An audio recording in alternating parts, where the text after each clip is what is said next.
నమస్కారం. బీఆర్కే భక్తి ఛానల్కి స్వాగతం. నేను కీర్తి. ఈరోజు మనతో పాటు ఉన్నారు ప్రముఖ జ్యోతిష్య పండితులు బ్రహ్మశ్రీ దేవరపల్లి బాలచందర్ శర్మ గారు. వారితో మాట్లాడి ఫిబ్రవరి మాసంలో 12 రాశుల వారికి ఎలా ఉండబోతుంది అనేది తెలుసుకుందాం. నమస్కారం గురుగారు. గురుగారు, ఫిబ్రవరి మాసంలో కన్యరాశి వారికి ఎలా ఉండబోతుంది, వాళ్ళు ఎలాంటి పరిహారం చేసుకోవాలి, ఏ దేవుణ్ణి ఆరాధించాలి తెలియజేయండి గురుగారు. శ్రీమాత్రే నమః. శ్రీ గురుభ్యో నమః. కన్యా రాశి వారికి సంబంధించి 2025 ఫిబ్రవరి మాసం నందు చూసుకున్నట్టయితే చాలా ప్రశాంతమైనటువంటి వాతావరణమే కనిపిస్తున్నప్పటికీ అంటే ఆందోళన పడకుండా ప్రశాంత చిత్తంతో ఉండేటువంటి లక్షణం వీరిది. ఓ పక్క పిడుగుపడింది అనేటువంటి వాతావరణమే ఉంటుంది తప్ప అవును ఏముంది, ఎవరైనా బాధపడుతున్నారు, అవును ఏముంది, అంత కంగారు పడాల్సింది ఏం లేదు అని అవతల వాళ్ళకి కాస్త సర్ది చెప్పేటువంటి వాళ్ళే తప్ప వీరు అసలు టెన్షన్ పడరు, కంగారు పడరు. కాబట్టి వీరి విషయంలో, విద్యార్థుల విషయంలో కూడా చూసుకున్నట్టయితే వారికి ఎంతవరకు మార్క్స్ వచ్చాయో అదే వారికి ఎక్కువ. మార్క్స్ గురించి కాదు, మనకి జ్ఞానం ఇంపార్టెంట్ అనేటువంటి ధోరణిలో ఉంటూ ఉంటారు ఈ యొక్క రాశి వారు. గృహిణుల విషయానికి వస్తే కూడా చూసుకున్నట్టయితే పరస్పరము ఇంట్లో ఉన్న వాళ్ళతోని వాగ్వివాదాలు వచ్చినప్పటికీ మళ్ళీ వాళ్ళంతట వాళ్ళే కూల్ అయిపోయి చాలా ప్రశాంతంగా ఉండేటువంటి స్వభావం కూడా కలవారు ఈ యొక్క రాశివారు, కన్యారాశి వారు. అయితే మనకి ముఖ్యంగా ఉద్యోగస్తుల విషయానికి వస్తే పై అధికారుల నుండి ఏదైనా సరే ప్రెషర్ రావడము, సిద్ధంగా ఉండాలి ఎప్పటికప్పుడు. కొంతమంది చూసుకున్నట్టయితే ఏదైనా అడగగానే టక్మని ఇచ్చేస్తారు, ఇంకేదన్నా అడిగితే కూడా మళ్ళీ ఇచ్చేస్తారు. మీరు ఏం అడుగుతారో మాకు ముందే తెలుస్తారు, అందుకే రెడీగా పెట్టుకున్నాం అంటే అసలు ఏం అడుగుతామో ఎక్స్పెక్ట్ చేయని అడగడం, అట్లా వారిని కాస్త ఇబ్బంది పెట్టడం జరుగుతూ ఉంటుంది. కాబట్టి ఏది కూడా ప్రీ ప్లాన్డ్ గా అన్ని విషయాల్లో కుదరదు. వ్యాపారస్తుల విషయానికి వస్తే వారి వ్యాపార స్థలంలో ఏదైనా ముందుకు జరగడము, లేదా రోడ్ ఎక్స్టెన్షన్ లో వ్యాపార స్థలంలో ఇబ్బందులైపోవడము, దానికోసం అధికారులను మంతనాలు చేయడము, డబ్బులు ఖర్చు పెట్టుకోవడము, అంత డబ్బు ఖర్చు పెట్టుకున్నా అసలు ఏం డబ్బు ఖర్చు పెట్టుకోకపోయినా ఒకేలా ఉంది నా పరిస్థితి, అనవసరమైన డబ్బులు వృధా చేశాను అని బాధపడేటువంటి కాలం ఇది అని చెప్పవచ్చు. ముఖ్యంగా ఎవరైతే హాస్పిటల్స్ కి అధికంగా తిరగాల్సినటువంటి కాలం, ఎవరు పిల్లల దగ్గరగా లేకుండా తల్లిదండ్రులు ఎవరైతే ఉంటారో పాపం కాస్త హాస్పిటలైజ్డ్ అవ్వడము, బాగా విపరీతంగా హాస్పిటల్ చుట్టూ తిరగడము, మల్టిపుల్ ప్రాబ్లమ్స్, ఒకటని కాకుండా రకరకాల ఇబ్బందులు. తీరా హాస్పిటల్కి వెళ్తే మాత్రం అంతగా ఏం లేదమ్మా మామూలుగానే ఉందని చెప్పడం, ఇవి తరచూ వాళ్ళు చూస్తూ ఉంటారు.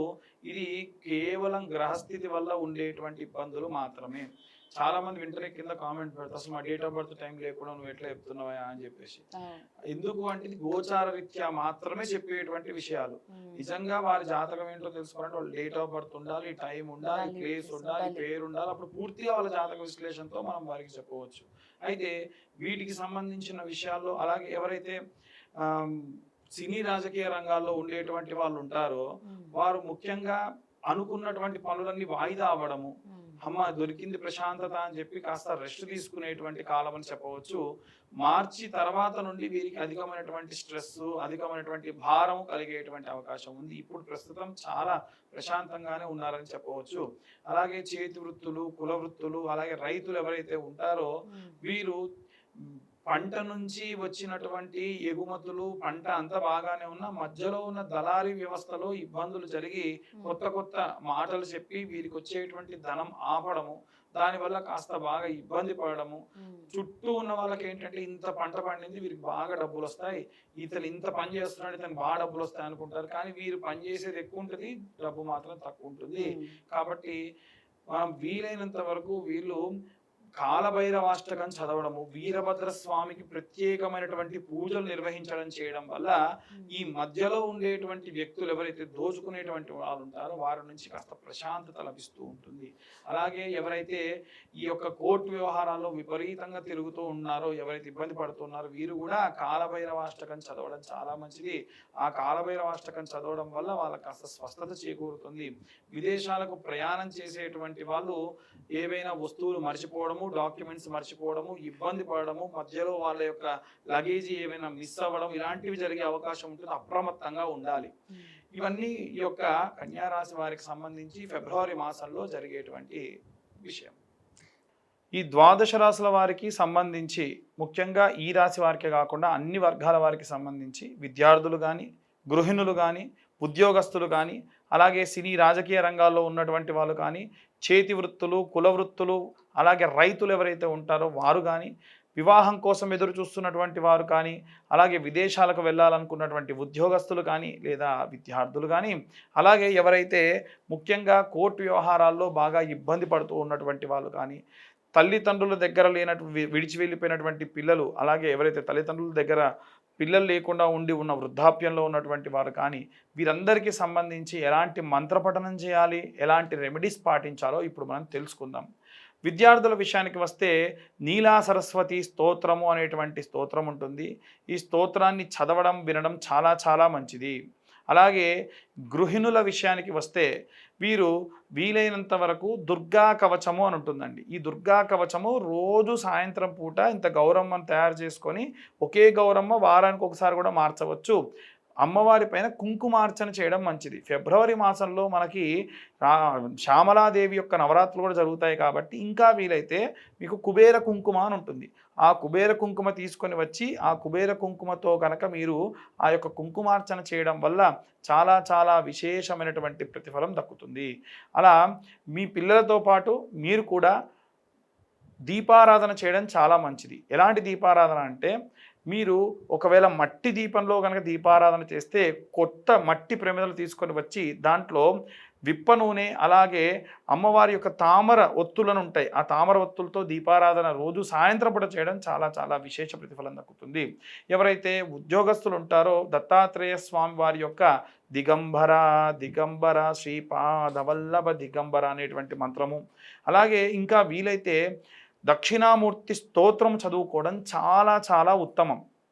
అలాగే ఎవరైతే వ్యాపారస్తులు ఉన్నారో ఈ వ్యాపారస్తులు మీ యొక్క వ్యాపార స్థలం దగ్గర అంటూ ముట్టు మైలా శౌచం ఉన్నటువంటి వాళ్ళందరూ వస్తారు కాబట్టి ఆ వ్యాపారం జరిగేటువంటి కౌంటర్ మీద పటిక అని ఉంటుందండి. ఆ పటిక ఎంత పెద్దదైతే అంత పెద్దది తీసుకొని వచ్చి గాజు పాత్రలో ఉప్పు పోసి ఆ పటికను పెట్టండి.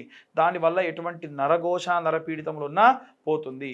అలాగే విశేషంగా వీరు రోజు సాయంత్ర సమయంలో కనకదార స్తోత్రాన్ని మీ యొక్క వ్యాపార స్థలం దగ్గర ప్లే చేయడం వల్ల చాలా ప్రశాంతమైనటువంటి వ్యాపారాభివృద్ధి కూడా కలుగుతుంది. అలాగే వీరు దీపారాధన ఏదైనా చేయాలంటే ఆముదము కొబ్బరి నూనెతో కలిపి దీపారాధన చేయడము, రోజు సాయంత్ర సమయంలో దీపారాధన చేయడం మంచిది. అది కూడా ఉద్యోగస్తులకి వ్యాపారస్తులకి కలిపి చెప్పడం జరుగుతుంది. అలాగే ఎవరైతే సినీ రాజకీయ రంగాల్లో ఉన్నటువంటి వాళ్ళు ఉంటారో అష్టమూలికా తైలంతో దీపారాధన చేయడము, అలాగే వీలైనంత వరకు కూడా నవగ్రహ స్తోత్ర ఆరాధన చేయడం మంచిది. ఈ సినీ రాజకీయ రంగాల వారితో పాటు ఎవరైతే కోర్టు వ్యవహారాల్లో బాగా తిరుగుతూ సంచరిస్తూ ఉన్నారో, ఎవరైతే డివర్స్ కోసం చూస్తూ ఉన్నారో, ఎవరైతే విదేశాలకు వెళ్ళాలి అనేటువంటి వాళ్ళు ఉన్నారో, విదేశాల్లో ఉద్యోగము అలాగే చదువు కోసం వెళ్ళాలనుకున్నటువంటి వాళ్ళు ఉన్నారో, మనకి నారసింహస్వామి షోడశ బాహు స్తోత్రము అంటుంది. అలా స్వామివారి యొక్క ఈ యొక్క స్తోత్రాన్ని చదవడము చాలా చాలా మంచిది. ఇది ద్వాదశ బాహు స్తోత్రము లేదా షోడశ బాహు స్తోత్రము అని ఉంటుంది లక్ష్మీనారసింహస్వామికి సంబంధించి. అది విన్నంత మాత్రం చేత విశేష ప్రతిఫలం దక్కుతూ ఉందన్నమాట.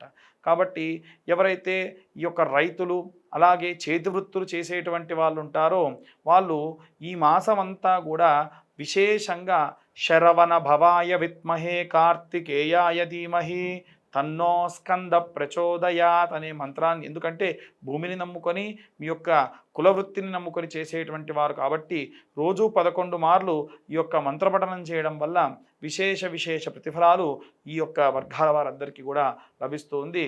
కాబట్టి ఇవన్నీ కూడా ఎలా చెబుతున్నారండి అని చాలామంది అంటూ ఉంటారు. మీ యొక్క గ్రహ సంచారాన్ని బట్టి చెప్పేటువంటి విషయాలు కాదండి, గోచార రీత్యా చెప్పేటువంటి విషయం మాత్రమే. మీ యొక్క జాతకం పూర్తిగా కావాలనుకుంటే మీ పేరు, date of birth, time mention చేయడం వల్ల డీటెయిల్గా మీ జాతకం తెలుసుకోవచ్చు. ఇవి ఈ యొక్క అందరూ కూడా చేయవలసినటువంటి మంత్రపఠనం.